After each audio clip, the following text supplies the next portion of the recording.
Selamat pagi pemirsa, Panglima TNI Jenderal Agus Subianto rencananya akan dilantik hari ini. Isu terkait netralitas TNI di perhelatan pemilu 2024 sudah menanti. Pasalnya, Agus diketahui memiliki kedekatan dengan Presiden Joko Widodo. Tidak hanya integritas institusi, Agus Subianto juga memiliki tugas besar untuk menjawab keraguan sebagian kalangan terkait dengan posisinya sendiri. Pemirsa, inilah editorial Media Indonesia di siar ini Rabu 22 November 2023 dengan tema pembuktian netralitas Panglima baru bersama saya Leonard Samosir. Dan Anda semua para pemirsa juga bisa ikut menyatakan pendapat Anda nanti dengan menelepon nomor telepon 021 583 99 100. Dan pemirsa, pagi ini telah hadir bersama saya anggota Dewan Redaksi Media Group Arief Suditomo. Mas Arief, selamat pagi. Pagi Leo. Sehat-sehat Mas? Alhamdulillah. Kita akan bicara soal netralitas. Ini kata-kata yang sangat populer belakangan dengan makna yang juga menarik ya. Masing-masing punya pengertian masing-masing. Tapi sebelum kita bahas itu, Mas Arief dan pemirsa, kita lihat dulu ada beberapa berita yang diperhatikan Media Indonesia. Yang pertama ini headline Media Indonesia untuk pagi ini. Ini termasuk saya baru sadar ini Mas Arief bahwa ada pemajuan pilkada rawan intervensi. Ini artinya maksudnya pilkadanya sudah pasti akan maju begitu Mas Arief? Ya, dari bulan November di 2024 menjadi bulan September ya. Salah satu hal yang pada akhirnya menjadi isu adalah karena pada bulan September itu pemerintahan yang lama masih berkuasa. Yang sekarang yang dipimpin oleh Presiden Jokowi. Belum lama. Masih menjabat. Ini masih berkuasa. Jadi ini yang dikhawatirkan akan menjadi salah satu elemen di mana intervensi itu bisa terjadi. Karena bukan apa-apa Leo, salah satu dugaan awal bahwa kekuasaan itu memiliki sebuah power untuk melakukan cawe-cawe terhadap preferensi tertentu, calon tertentu, itu merupakan salah satu hal yang sudah kita lihat sejak hari ini. Jadi ini merupakan salah satu hal yang menjadi kewajiban publik, karena kalau misalnya kita memang ragu sama Bawaslu, kita ragu sama aparat, kita memberikan reserve tertentu pada pihak-pihak yang mengontrol netralitas dan imparsialitas ini, bebannya akan beralih kepada publik, akan kepada media, untuk pada akhirnya memberikan pengawasan yang super ekstra ketat terhadap apa yang dikhawatirkan oleh publik. Yang menarik di infografis di berita ini Mas Arief dikatakan bahwa yang menolak itu kan hanya satu fraksi PKS. Yang lainnya menyetujui, berarti DPR itu senapas dengan pemerintah begitu ya?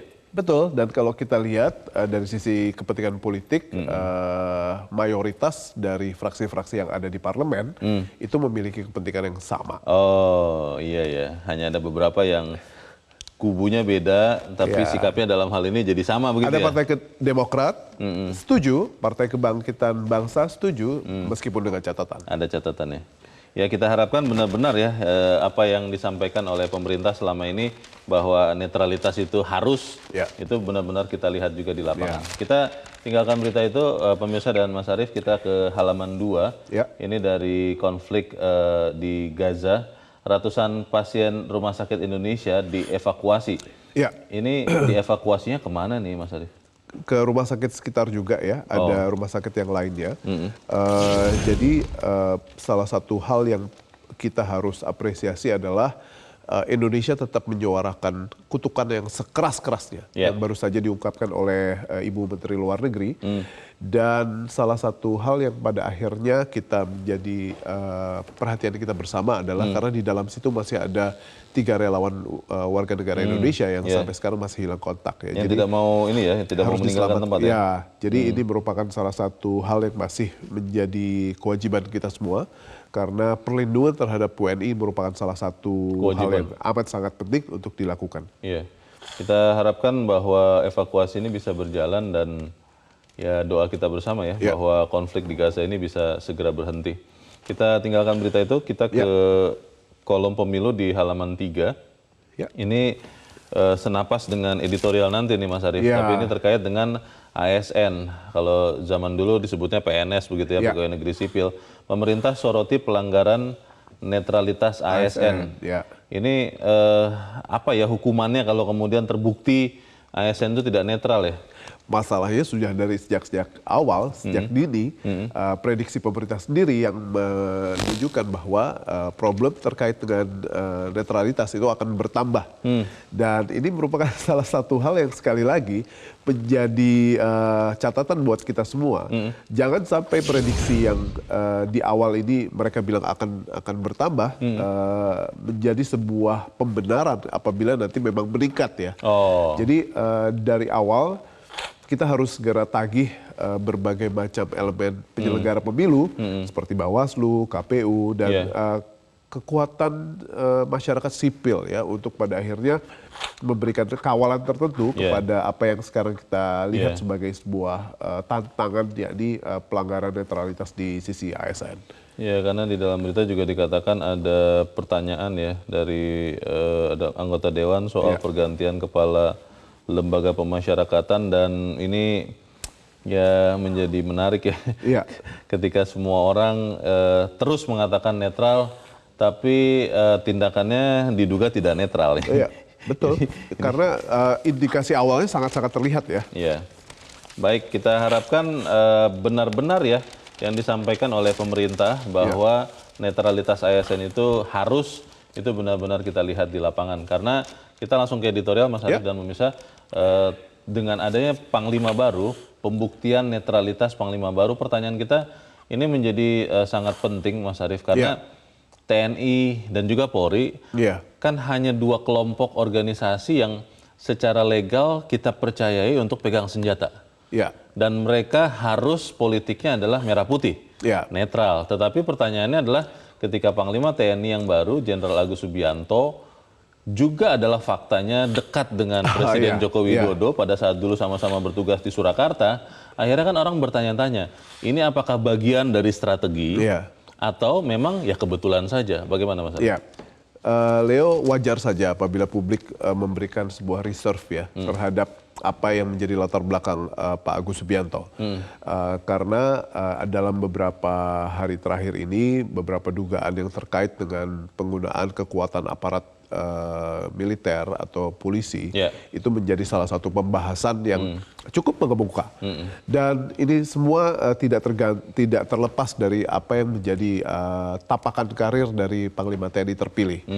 Sehingga apabila sekarang kita mendengar bahwa Panglima TNI terpilih, Pak Agus Subianto sudah mengemukakan sebuah komitmen tentang netralitas beliau. Ini merupakan sebuah ujian yang sangat-sangat besar. Kenapa? Karena ujian netralitas ini tidak terjadi pada beberapa Panglima TNI yang lain. Karena Panglima TNI tidak terkait dengan pemilu. Ya, jadi kalau misalnya kita bisa membuktikan atau suatu saat nanti ada netizen yang memperlihatkan baik sengaja ataupun tidak sengaja aparat terkecilnya seperti Babinsa di berbagai macam tempat itu melakukan sebuah pelanggaran yang sifatnya tidak netral, maka ini akan merupakan sebuah pukulan yang amat sangat berat yang akan menghancurkan reputasi dari Panglima TNI yang sudah berkomitmen akan netral. Jadi ini merupakan sebuah hal yang topangan dari sebuah reputasi yang harus dijaga dengan amat sangat ketat. Karena dengan hal ini merupakan sebuah pressure, Leo, untuk pada akhirnya menjadikan TNI, Polri, dan ASN tetap netral. Kita akan bahas soal netralitas Panglima baru ini, Mas Arief dan pemirsa. Inilah editorial Media Indonesia untuk hari ini, Rabu 22 November 2023, pembuktian netralitas Panglima baru.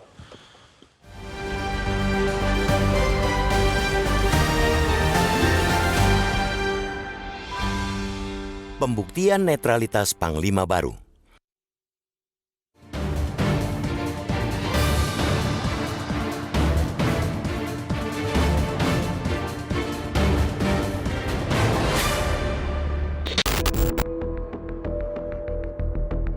Setelah disetujui DPR RI kemarin, Panglima TNI Jenderal Agus Subianto bakal dilantik hari ini. Ada sejumlah pekerjaan rumah menanti untuk dituntaskan, seperti modernisasi alutsista hingga membereskan peradilab militer. Namun, tantangan dan ujian terbesar menjelang perhelatan pemilu 2024 nanti ialah isu netralitas TNI. Sebelum masa kampanye yang akan dimulai 28 November ini, netralitas aparat telah menjadi isu hangat. Tidak hanya integritas institusi, Agus Subianto juga memiliki tugas besar menjawab keraguan sebagian kalangan terkait dengan posisinya sendiri. Ia memiliki kedekatan dengan Presiden Joko Widodo hingga sempat dilabeli sebagai Joko Widodo Man. Kedekatan tersebut mulai terjalin saat Dandim 0735/Surakarta 2009-2011 saat periode yang sama Joko Widodo menjabat sebagai wali kota Surakarta. Karir pria kelahiran Cimahi, Jawa Barat 56 tahun lalu itu terus menanjak setelah menjabat berbagai posisi termasuk Wakil Komandan Pusat Kesenjataan Infanteri dan Damren 061 Surya Kencana. Agus didapuk sebagai Komandan Pas Pampres November 2020, Agustus 2021. Setelah itu, perjalanan karir Agus terus melesat, bahkan ibarat kilat.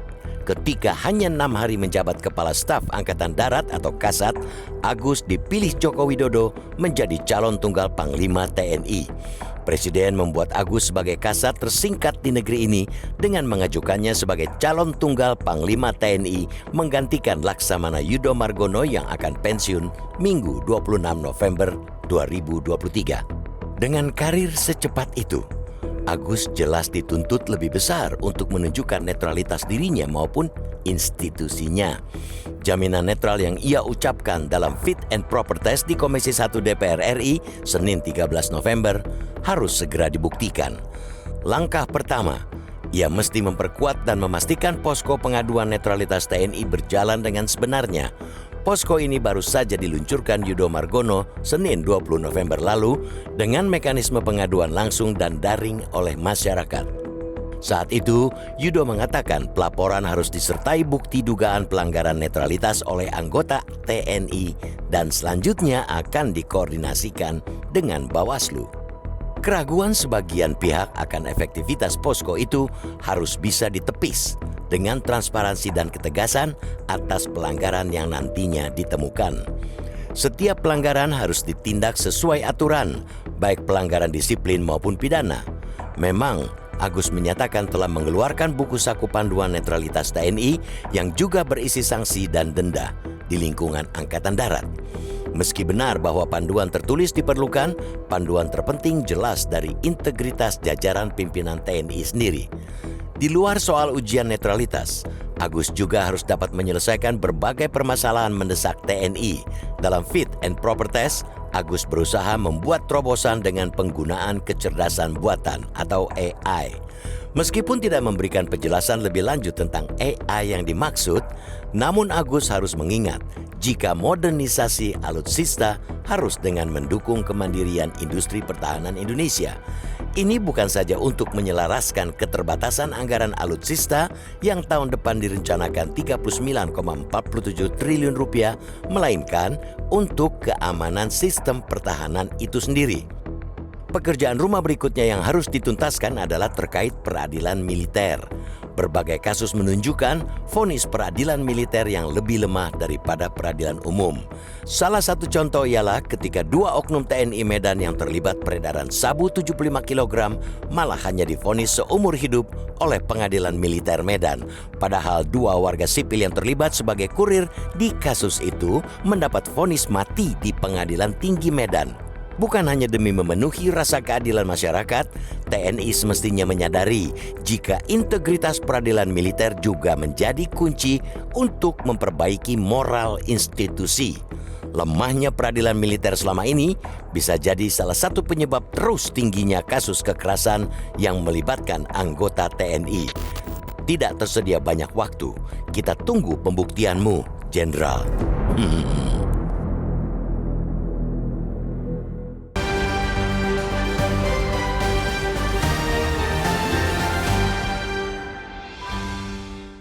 Di bagian berikut Anda bisa ikut menyatakan pendapat Anda terkait editorial pagi ini, pemirsa. Untuk saat ini, tetaplah bersama kami.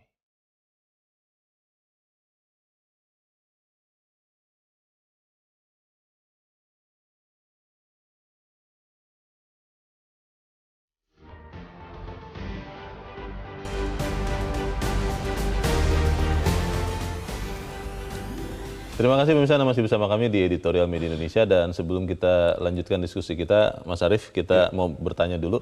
Saat ini kita sudah terhubung lewat saluran telepon dengan mantan Gubernur Lemhanas, Letnan Jenderal TNI Purnawirawan Agus Wijoyo.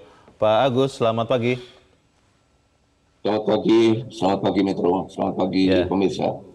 Baik, Pak Agus, sudah ada Panglima TNI terpilih yang rencananya akan dilantik Presiden pada hari ini, Jenderal Agus Subianto.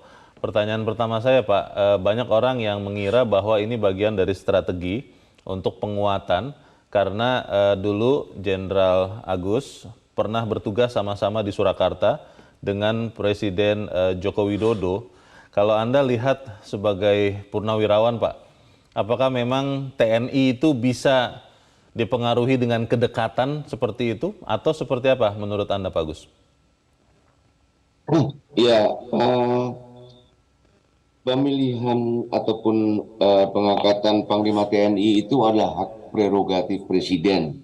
Sebetulnya ada syaratnya, yaitu dari mereka yang sudah berbintang 3 dan itu benar adanya. Jadi Presiden bisa mengangkat siapa saja, karena di situ juga kriteria yang nyata adalah trust dari Presiden, kepercayaan. Tidak bisa diurutkan kriterianya gitu ya, tapi kepercayaan. Nah, kalau memang seperti itu ya tidak salah adanya. Dan tadi kan ada kata diperkirakan, mengira gitu ya. Nah, mengira kan ini belum ada bukti konkret ya. Oleh karena itu, mari kita semuanya mengontrol keputusan-keputusan, kebijakan-kebijakan, dan tindakan-tindakan dari Panglima TNI supaya berada di dalam rel peraturan perundang-undangan. Itu yang bisa kita lakukan, dan itu ada di dalam undang-undang, itu adalah perintah undang-undang, dan sebenarnya semua itu sudah ada dalam undang-undang. Begitu Panglima TNI masuk, apa yang harus dilakukan, mana batas-batas kewenangannya, itu sudah ada dalam undang-undang. Jadi kita mudah untuk mengontrolnya kalau dia memang melanggar batasan-batasan itu. Baik, Pak Agus, tapi kan kita juga tahu, Pak, tentunya Pak Agus jauh lebih tahu daripada saya, bahwa di operasi-operasi militer ada juga operasi-operasi yang tidak terlihat begitu ya, di bawah tanah, clandestine, operasi rahasia, intelijen, atau apapun namanya. Apa yang kita bisa pastikan, Pak Agus, bahwa seorang panglima yang pernah sangat dekat dengan seorang presiden, presiden juga adalah panglima tertinggi, artinya atasan dari Panglima TNI, itu benar-benar memegang teguh netralitas, karena pada saat bersamaan kita tahu bahwa di salah satu pasangan calon presiden dan wakil presiden ada militer, purnawirawan militer yang wakilnya adalah anak dari presiden. Bagaimana, Pak Agus?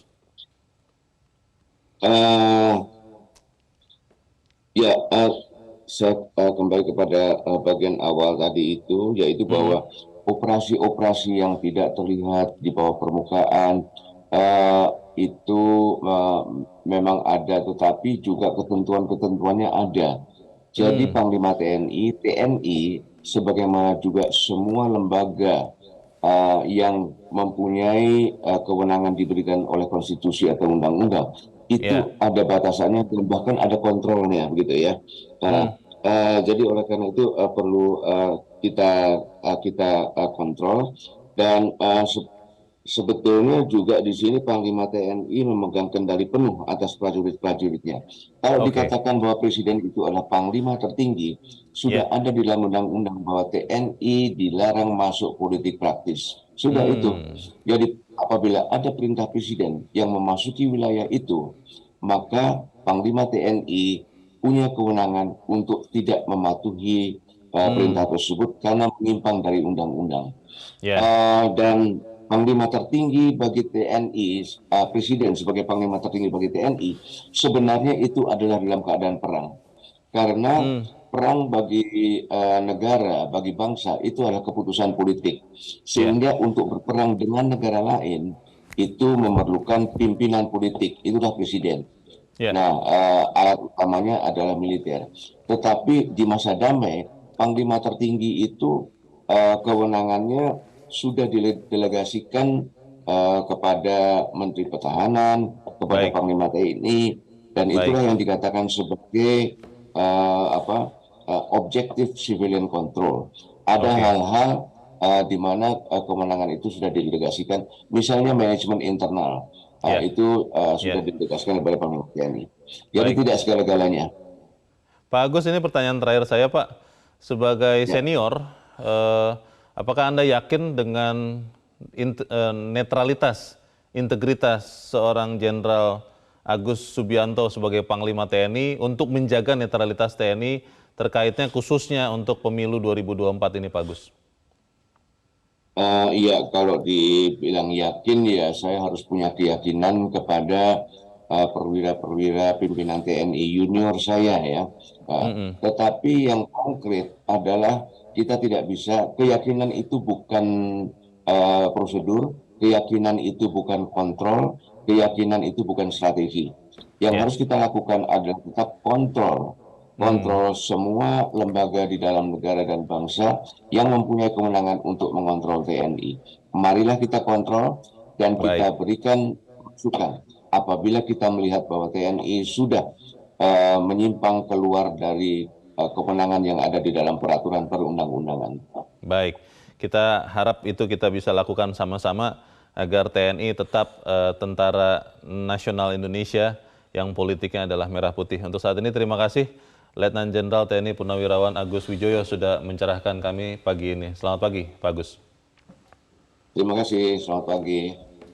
Ya, Mas Arief, pertanyaan besar itu kan menjadi beban juga untuk seorang Jenderal Agus karena pengalaman masa lalunya, lalu dari TNI Angkatan Darat, ada yang mengatakan kenapa di sekarang ini Panglima jadi ke Angkatan Darat lagi? Karena ada kepentingan. Nah itu kan tadi saya sudah tanyakan juga bahwa salah satu dari paslon Capres ada Purnawirawan. Betul. Yang wakilnya adalah anak Presiden. Nah itu bagaimana Mas Arief? Saya pikir itu terjawab dengan sangat jelas ya waktu beliau tadi Pak Agus bilang bahwa saya harus percaya pada juniornya, tetapi gitu ya, ada tetapinya, dan tetapinya itu beliau serahkan pada publik, pada berbagai macam elemen untuk pada akhirnya juga ikut serta dalam melakukan pengawasan. Jadi saya pikir semua pihak, semua orang di Indonesia saat ini merasa perlu untuk melakukan pengawasan ekstra ketat karena dalam pertarungan 2024 ini kita mendapati bahwa pihak-pihak yang pada akhirnya menjadi pihak yang berlaga itu memiliki kekuasaan sedikit ekstra lebih dibandingkan dengan pemilu-pemilu terdahulu. Jadi kalau misalnya ada seorang senior tokoh bangsa, Pak Agus ini juga kita kenal juga salah satu tokoh yang juga sangat aktif terlibat dalam proses amandemen konstitusi kita, gitu ya. Jadi saya yakin bahwa apapun yang beliau tadi ekspresikan, itu pasti melambangkan bagaimana apprehension kita semuanya, atau kekhawatiran kita semuanya pada pelaksanaan pemilu yang jurdil di 2024. Dikatakan di dalam editorial Mas Agus bahwa Panglima terpilih itu sudah mengatakan meneruskan yang sudah dibentuk oleh Panglima yang sebelumnya, yang akan diganti ini per hari ini, posko pengaduan.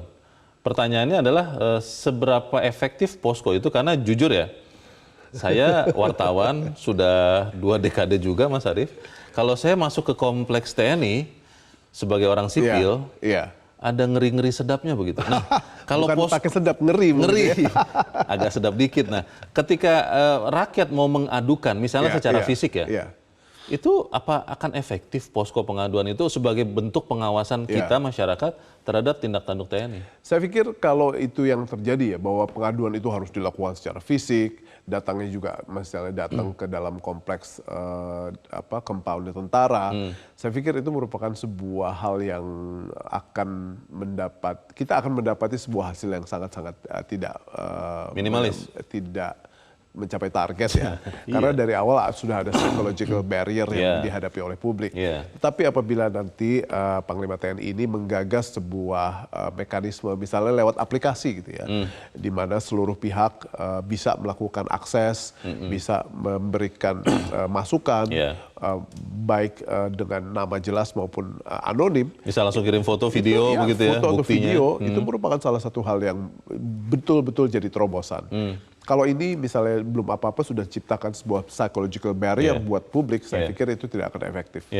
Pertanyaan orang juga kepada seorang Jenderal Agus Subianto, karena Jenderal Agus 6 hari saja menjadi Kepala Staf Angkatan Darat. Padahal kan selama ini yang kita tahu, tadi Pak Agus Wijoyo sudah mengatakan bahwa biasanya yang menjadi Panglima adalah Kepala Staf Angkatan, entah angkatan yang mana. Dalam 6 hari menjadi Kepala Staf Angkatan Darat, kan itu waktu yang amat sangat singkat untuk membuktikan prestasi beliau sebagai Kepala Staf Angkatan Darat untuk kemudian layak menjadi Panglima TNI. Ini bagaimana Mas Arief? Memang di dalam tradisi ya, urut kacang itu memang sudah agak terpinggirkan gitu ya, karena ada beberapa angkatan yang juga seringkali terlewat gitu ya. Angkatan Laut, Angkatan Udara seringkali terlewat dengan Angkatan Darat. Dan kalau kita lihat juga mungkin elemen waktu yang terkait dengan usia pensiun dari masing-masing kandidat para kepala staf itu juga menjadi salah satu hal yang perlu dipertimbangkan gitu ya. Karena orang ini yang akan jadi Panglima TNI harus cukup muda, harus tidak memiliki tenor yang sesingkat Pak Yudo misalnya, karena dia harus mengawal sampai akhir 2024. Jadi bagaimana tugas Panglima TNI ini adalah pemilu. Dan pemilu tersebut tidak akan berhenti di Februari, tapi akan mulai lagi nanti di September. Jadi kalau misalnya dia punya tenor yang sangat singkat, akan bagi pemerintah yang manapun akan sulit untuk melakukan koordinasi dan komitmen. Karena sekarang salah satu hal yang pada akhirnya kita dapati, Leo, adalah begitu pilkada dimajukan dari November ke bulan 9, bulan September, hal yang paling akan kita hadapi adalah logistik. Dan salah satu hal yang pada akhirnya bisa kita andalkan dalam hal penjaminan distribusi logistik adalah TNI. Dan ini merupakan salah satu hal yang kita akan taruh di pundak Pak Agus Subianto. Baik, sering dikatakan bahwa yang paling kita butuhkan sebetulnya bukan janji tapi bukti. Nah, tetapi ketika misalnya bukti itu mulai muncul, ada juga yang akhirnya menjadi curiga. Oh, ini sekedar dibuat-buat saja nih buktinya supaya terlihat, terkesan bahwa janji kemarin sudah terpenuhi. Apa benar begitu? Kita akan bahas di bagian berikut, Mas Arief. Dan pemirsa tetaplah bersama kami, Editorial Media Indonesia. Segera kembali.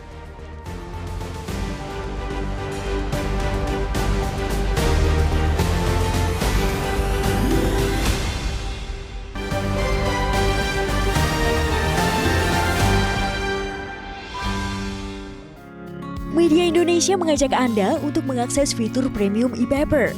Dengan sajian konten berbasis intelektual dan meneguhkan kebangsaan, Media Indonesia tampil dengan lebih dinamis melalui e-paper Media Indonesia yang dapat Anda akses kapan saja, di mana saja. Caranya mudah, download aplikasi Media Indonesia di Android atau ketik link e-paper.mediaindonesia.com atau bisa scan QR Code pada layar kaca Anda. Klik tab e-paper di bagian samping layar tablet Anda, daftarkan data diri, serta pilih paket berlangganan e-paper Media Indonesia sesuai dengan kebutuhan Anda. Nikmati juga bonus spesial tambahan 4 halaman rubrik fokus setiap hari. Semua bisa Anda dapatkan hanya di e-paper Media Indonesia. Untuk informasi lebih lanjut, hubungi customer service di nomor 0811 1201 2018 atau kunjungi media sosial @Media Indonesia. Media Indonesia, referensi bangsa. Terima kasih pemirsa, Anda masih bersama kami di Editorial Media Indonesia. Dan sekarang sebelum kita lanjutkan diskusi kita, Mas Arief, kita akan bertanya atau mendengarkan juga pendapat dari pemirsa Metro TV. Yang pertama dari Curup Bengkulu, ada Pak Irwan. Pak Irwan, selamat pagi. Selamat pagi. Selamat pagi Pak Irwan. Silakan Pak, pendapat Anda Pak. Bagaimana kita bisa meyakinkan diri kita semua bahwa Panglima baru akan netral? Pertama perlu ditanami bahwa tidak ada sarapan gratis ya. melihat soal kedekatan Panglima baru ini dengan Presiden ya, satu. Oke. Nah, yang kedua, melihat proses yang sudah dilakukan selama ini, saya katakan TNI itu bisa netral kalau TNI ya. Nah, cuman tadi yang mesti diantisipasi oleh masyarakat dan kita semua, TNI ini punya istri, punya anak. Punya Nah, apa? ini kan kalau Oh. punya istri, TNI ini kan punya anak, punya istri ya, begitu kan? Oh, anggota TNI punya anak, punya istri, oke. Ya, nah ini kan kalau komando dari bapaknya, ini kan kita mesti diawasi ini kan, karena tak jarang malah seperti Ibu Persit, Ibu Bayangkari itu menjual statement apa kata papa, apa kata ayah kan gitu. Oke. Nah, karena jika ini tidak diawasi, ini juga sangat berbahaya. Nah, maka saya lihat tidak ada celah bagi ruang untuk bisa mengawasi hal ini kan gitu. Oke. Pak, tapi kalau Pak Irwan, kalau soal netralitas ini Pak, kita fokus ke netralitas dulu ya. Ini kan Panglima ini juga kita tahu punya kedekatan dengan Presiden.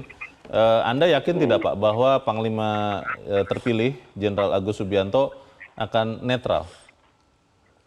Saya nggak yakin kalau akan netral itu, karena seperti saya sampaikan dari awal tadi, bahwa tidak ada sarapan yang gratis di Republik ini kan gitu. Oke. Baik, terima kasih Pak Irwan di Curug, Bengkulu untuk pendapat Anda. Selamat pagi Pak. Di belakang Pak Irwan ada Ibu Lia di Makassar, Sulawesi Selatan. Ibu Lia, selamat pagi. Assalamualaikum. Waalaikumsalam Ibu Lia. Silakan Bu, pendapat Ibu. Ya, biasanya kalau pimpinan baru ya atau penggantian pimpinan baru itu biasanya masih bisa diharapkan bahwa mereka itu adalah masih netral ya, netral. Tetapi ketika mungkin berjalan pemerintahannya beberapa waktu, maka biasanya ini kan terbanyak pengaruh-pengaruh dari luar ya. Oke. Bukan juga intervensi, tapi pengaruh-pengaruh mungkin dari sistemnya apakah semua. Jadi ketika mungkin sumpah jabatan itu ya jelas pasti netral ya, pasti netral. Kan mungkin barangkali merupakan bagian dari sumpah jabatan ya, tapi di awal-awal. Tetapi ketika sudah berjalan pemerintahannya itu mungkin, ya itu tadi biasa banyak pengaruh-pengaruhnya. Ini kita harus harapkan konsisten daripada Panglima yang baru. Ya. Apakah betul-betul bisa mempertahankan seterusnya, bukan cuma dari awal, tapi untuk seterusnya, dan betul-betul untuk kepentingan bangsa Indonesia. Jadi bukan seperti tadi dikatakan bahwa karena ada hubungan dari sama-sama dari Solo, apa sebagainya, ya mudah-mudahan tidak ada itu. Dan inilah yang mau dilihat sebentar nanti ini, mudah-mudahan bukan cuma awal dari sumpahnya itu bahwa betul netral, tapi untuk seterusnya. Dan ini juga untuk kepentingan bangsa ya, jadi bukan untuk kelompok atau sepihak saja. Itu saja barangkali. Makasih. Assalamualaikum warahmatullahi wabarakatuh. Waalaikumsalam warahmatullahi wabarakatuh. Terima kasih Ibu Lia di Makassar, Sulawesi Selatan untuk pendapat Anda. Selamat pagi. Di belakang Ibu Lia ada pemirsa Metro TV di Cirebon, Jawa Barat, Ibu Indra. Ibu Indra, selamat pagi.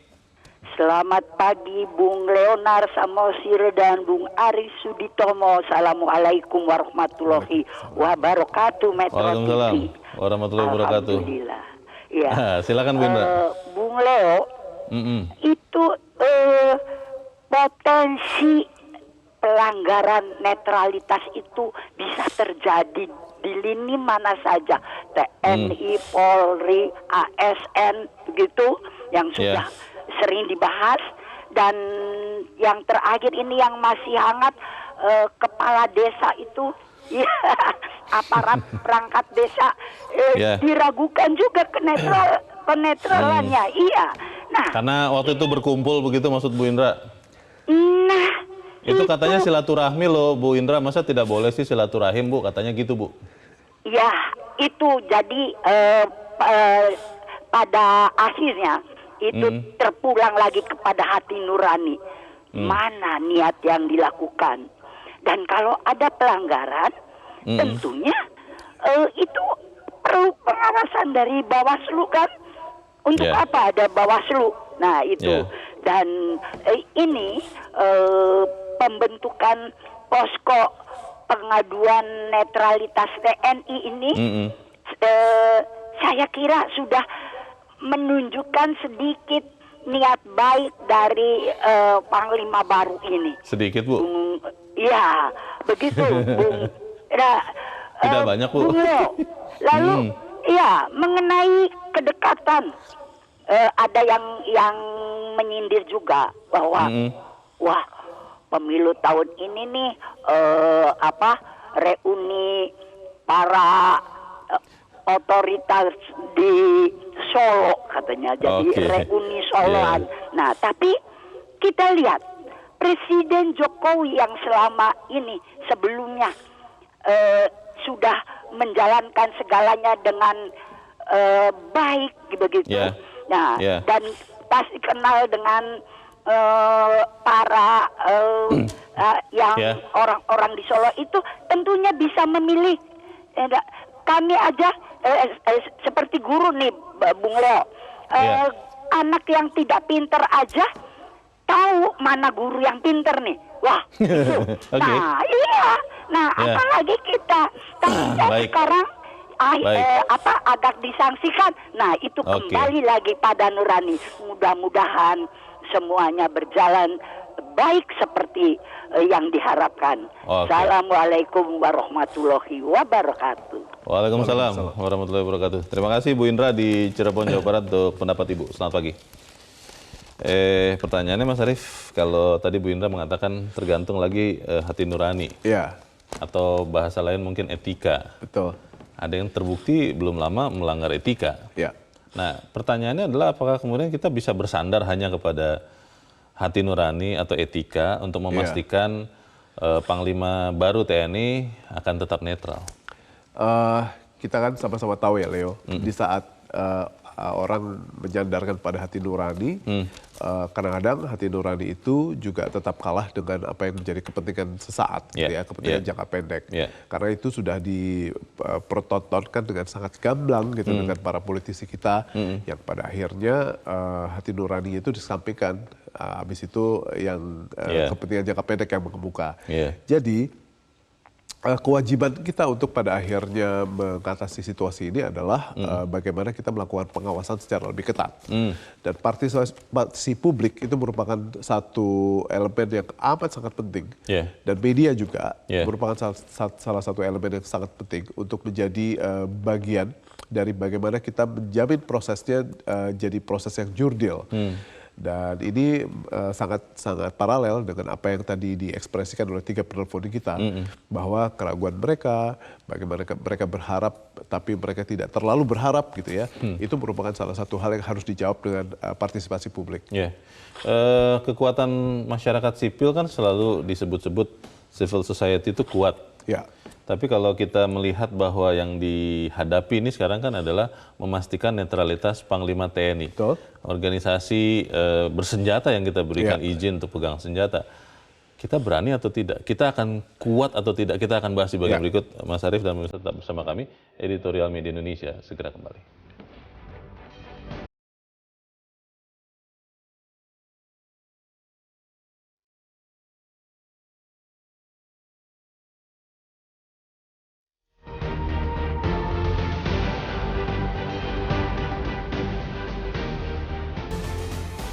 Terima kasih Anda masih bersama kami. Kita ada di bagian akhir diskusi kita pagi ini. Mas Arief, kan kita tahu bahwa sejarah kelahiran TNI adalah bersama dengan rakyat. Dari rakyat. Dan kita tahu bahwa selama ini TNI selalu merah putih. Pertanyaannya adalah bagaimana kita bisa memastikan, meyakinkan semua kita bahwa TNI akan tetap merah putih, akan tetap tidak berpihak kepada siapapun di pemilu 2024. Leo, kita melihat ya dalam beberapa tonggak peristiwa-peristiwa besar yang bersejarah di Indonesia, dan khususnya yang terkait dengan sebuah krisis, misalnya 98, TNI itu secara clear, meskipun tidak dari awal gitu ya, secara clear memperlihatkan bahwa mereka adalah alat negara, bukan alat kekuasaan. Jadi dalam situasi ini saya merasa kita masih bisa punya kans untuk tetap optimis. Bahwa TNI tetap alat negara, bukan alat kekuasaan. Karena dalam sejarahnya kita melihat bahwa pressure publik itu akan menjadi salah satu hal yang sangat-sangat dipengaruhi atau sangat-sangat diambil penting oleh para pemimpin di TNI untuk menjadikan apa yang pada akhirnya posisi mereka baik secara politis maupun secara sosial seperti apa. Jadi Meskipun sekarang Panglima TNI terpilih memiliki track record yang cukup dekat dengan kekuasaan, saya masih merasa optimis bahwa di hati kecilnya, di hati nuraninya, dan bagaimana kalkulasi politik beliau, itu masih mempertimbangkan bahwa masih ada ratusan ribu prajurit yang dia pimpin untuk tetap menjadi alat kekuasaan negara, bukan alat kekuasaan. Legend Agus Wijoyo tadi mengatakan, Purnawirawan Mas Arief, bahwa kepercayaan itu tidak bisa diberikan begitu saja, tetap harus diawasi. Kita melakukan apa supaya pengawasan itu berjalan? Inilah saatnya ya untuk membuktikan bahwa kekuasaan yang kita berikan itu harus terawasi dengan baik, harus dikontrol dengan baik, sehingga apapun yang mereka lakukan, baik atau buruk, itu merupakan salah satu hal yang kita pertontonkan bahwa rakyat melihat, rakyat mengawasi. Dan dengan situasi di mana sekarang era teknologi informasi, internet sudah semakin canggih dan memberikan akses kemana-mana untuk pada akhirnya bisa mengontrol situasi tersebut, ini merupakan salah satu kondisi yang juga harus diperhatikan oleh Panglima TNI yang baru, bahwa apapun yang dilakukan, baik dia maupun orang-orang yang ada di bawahnya, tetap menjadi sebuah objek dari kontrol atau pengawasan akan dilakukan oleh publik secara sangat ketat. Dan kita sebagai masyarakat tidak boleh takut ya untuk kemudian mengoreksi apapun pelanggaran yang mungkin terjadi. Ini merupakan salah satu senjata kita untuk bisa memperlihatkan bahwa rakyat mengawasi mereka. Baik, kita harapkan Panglima baru TNI yang nanti akan dilantik hari ini bisa benar-benar menjaga netralitas TNI. Mas Arief Sudiutomo, terima kasih sudah hadir di tempat ini. Terima kasih, Leo. Pemirsa, bukan hanya mengembalikan integritas institusi TNI, integritas peradilan militer juga jadi kunci untuk memperbaiki moral institusi TNI, melihat tingginya kasus kekerasan yang melibatkan oknum anggota TNI. Tugas besar inilah yang perlu ditunggu pembuktiannya untuk Panglima baru TNI. Saya Leonard Samsi, berterima kasih Anda sudah menyimak editorial Media Indonesia untuk pagi ini. Terus jaga kesehatan Anda, terus jaga nurani Anda. Selamat pagi, sampai jumpa.